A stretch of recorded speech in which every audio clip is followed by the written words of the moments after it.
هو مفيش حل الواحد يجيب عربية صغيرة مقطقطة كده، يعني مثلا نقول كيا سيراتو مثلا.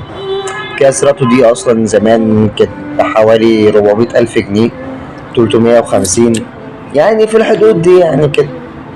ما توصلش المليون خالص، يعني ما توصلش المليون خالص. كيا سيراتو يا جدعان، دي سيراتو، ما بقولش سبورتاج.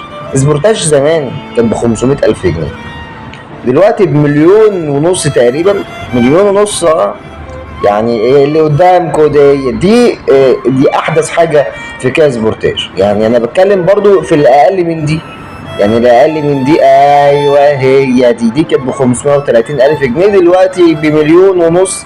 وعلى فكره ايوه دي برضو غليت برضو عن مليون ونص برضو، لا غليت، يعني مثلا داخلين مثلا في 2 مليون مثلا ولا حاجه. فليه يعني ايه الارقام اللي انا بسمعها دي يا جماعه؟ في ايه الارقام اللي انا بسمعها دي؟ مش كده يعني، مش كده خالص والله. يعني دلوقتي لو واحد مثلا يعني عايز، يعني اما عنده هي اسره كبيره، يعني الراجل مثلا متجوز وربنا كرمه باسره كبيره وعايز عربيه، يعني فيها ايه يعني لما يجيب عربيه مثلا يلاقي له عربيه مثلا حلوه مثلا كيا سيراتو زي زمان ب 300 الف جنيه؟ فيها ايه يعني؟ فيها ايه؟ ولو يقسطها كمان على 5 سنين تبقى هي 300 الف جنيه، فيها ايه؟ ما فيهاش حاجه يعني، ما فيهاش حاجه خالص والله يا جدعان.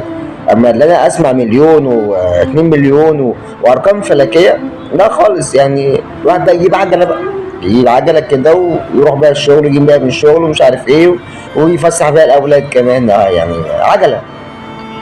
بس تقول لي مليون و2 مليون و3 مليون، لا يعني انا اوفر، الكلام ده اوفر. يعني زمان كانوا بيجيبوا الفيلا بنص مليون جنيه، ايام مبارك والله.